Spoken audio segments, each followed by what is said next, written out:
Vamos a revisar qué está pasando en el foro de Davos, Suiza. Este foro que se hace cada inicio de año, allá en Suiza, donde se reúnen los líderes del mundo, pues que toman las decisiones globales, los empresarios más importantes, las empresas más importantes del planeta también.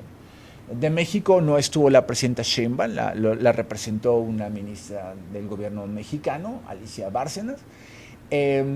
Por Estados Unidos, Donald Trump, que además llamó muchísimo la atención su participación, en fin, pero vamos a entender qué significa el foro de Davos, Suiza. Es Fausto Pretelín Muñoz de Cote, nuestro queridísimo analista internacional, que yo le agradezco mucho, que siempre que lo buscamos está dispuesto. Él escribe para el diario El Economista y bueno, para muchos otros diarios importantes de México y del mundo. Querido Fausto, bienvenido, buenas tardes. Hola, buenas tardes, Héctor, ¿cómo estás? Feliz año. Gracias, Fausto, igual para ti, que sea un gran año. Fausto, a ver, el foro Davos, ¿qué es el foro de Davos Suiza? ¿Por qué es tan relevante? Cuéntanos un poco, porque luego lo oímos y vemos en las noticias y tal, pero ¿qué significa el foro de Davos allá en Suiza, Fausto? Mira, hace 25 años era como una caja de resonancia en donde se juntaban innovadores, políticos, empresarios, tecnológicos para visualizar el futuro. De eso se encargaban un poco.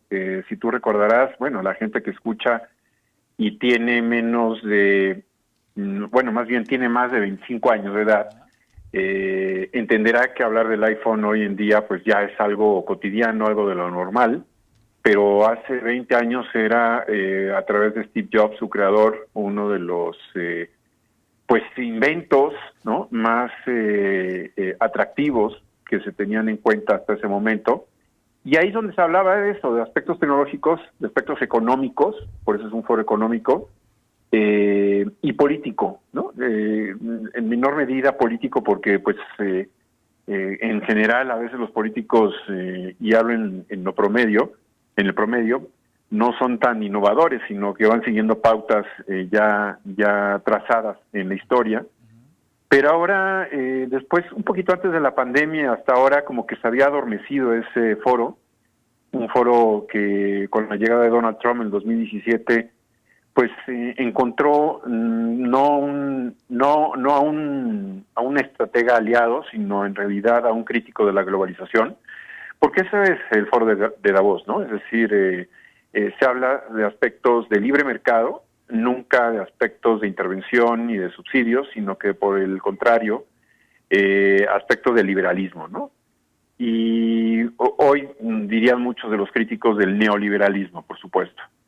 Y en esta época, o en esta edición del 2026, estamos viendo que quien se llevó el cartel fue Donald Trump, porque llegó muy activo, muy optimista después del operativo con el que atraparon a Nicolás Maduro, el dictador venezolano, y a partir de ahí creció la tensión frente a Irán y obviamente creció la tensión contra Groenlandia, que Groenlandia ser una isla, uno diría, pues, ¿por qué tanta tensión? Pero detrás de Groenlandia está no solamente Dinamarca, está la Unión Europea y sobre todo está la OTAN. Entonces, en términos políticos, el costo de romper con la OTAN y con la Unión Europea en un ataque posible, en una toma, una conquista, ¿no? Así como un pirata que toma ese territorio, pues ya te imaginarás la tensión que se generó. Pero ayer pues dio vuelta en U el presidente Donald Trump y evitó el choque contra los europeos.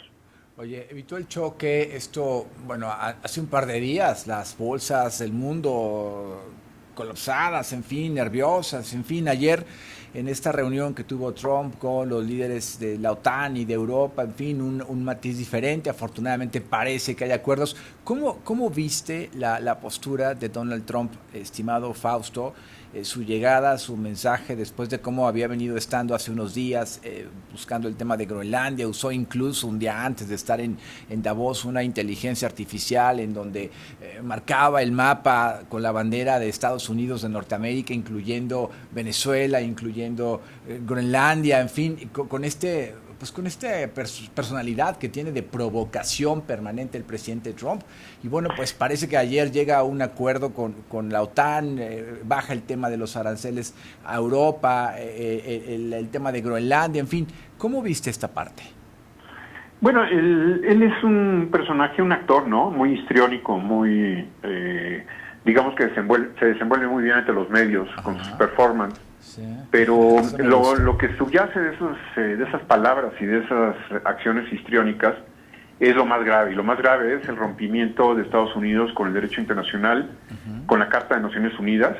Si bien es cierto que sigue o seguirá en la ONU, al parecer, pues sí ha roto con muchos organismos de la propia ONU, de Naciones Unidas. Hoy mismo pues ya confirmó la salida de la Organización Mundial de la Salud, ni más ni menos. Y eso es lo más grave, porque es como ver un partido de fútbol sin árbitro. Es decir, él es el que mete los goles y al mismo tiempo es el árbitro. Entonces cumple esas dos funciones, o eso es lo que quiere cumplir.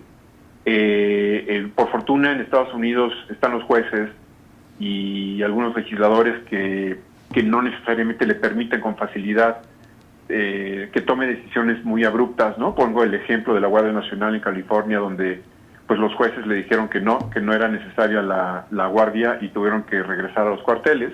Uh-huh. En el caso a nivel internacional es más complicado porque digamos que el principal órgano multilateral es Naciones Unidas y el único órgano interno que tiene potestad para tomar decisiones metaconstitucionales es el Consejo de Seguridad, pero pues está Estados Unidos. Yeah.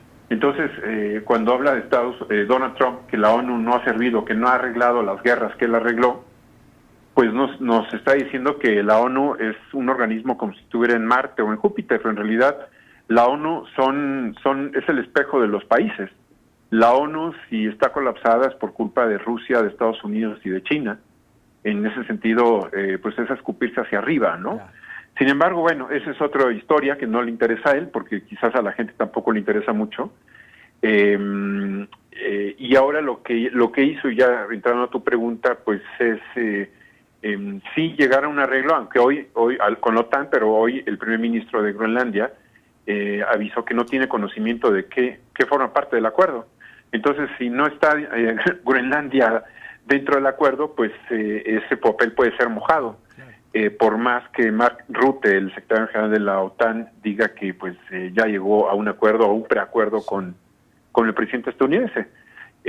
Siempre será mejor llegar a acuerdos que a desacuerdos, y más hablando de una obsesión que tiene o ha tenido Donald Trump de quedarse con la isla de Groenlandia. Oye, tengo un minuto, pero te pregunto rápido, querido Fausto. Es Fausto Pretelín, sí. Muñoz de Cota, analista internacional. A ver, el discurso del primer ministro de Canadá hablando del autoritarismo, de liderazgos de mundiales, y la ausencia de la presidenta Sheinbaum. Digo, quiero concentrarme en muchos temas, pero concentrarme en los líderes de América del Norte. Ya me hablaste de Trump. Ahora, ¿cómo viste al ministro de Canadá? Y bueno, pues no estuvo la presidenta Sheinbaum en el foro.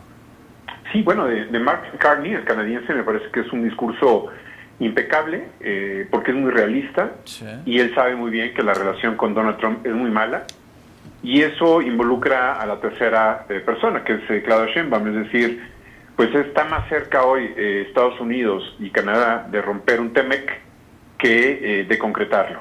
Esto es una hipótesis mía, habrá que ver, porque todo es incertidumbre con Donald Trump. Y en el caso de Claudia Sheinbaum, pues es una pena que no haya ido a Davos, porque pues estamos en segunda división. En alguna ocasión te comenté esto, ¿no? Es decir, la diplomacia en México estamos en segunda división, y la mejor prueba es el comentario que hizo la presidenta ayer u hoy, cuando aplaude el discurso del primer ministro canadiense.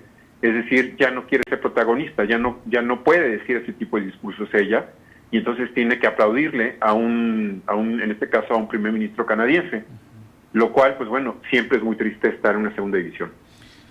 Ay, qué fuerte esa frase. Estamos en la segunda división, en posturas diplomáticas, en liderazgo, en presencia, en capacidad. Digo, entiendo que no debe de ser fácil, ¿no? Tampoco estoy diciendo que sea fácil para la presidenta Sheinbaum la posición que tiene ahora, ¿no? No es eso. No queremos tampoco ponerla ahí en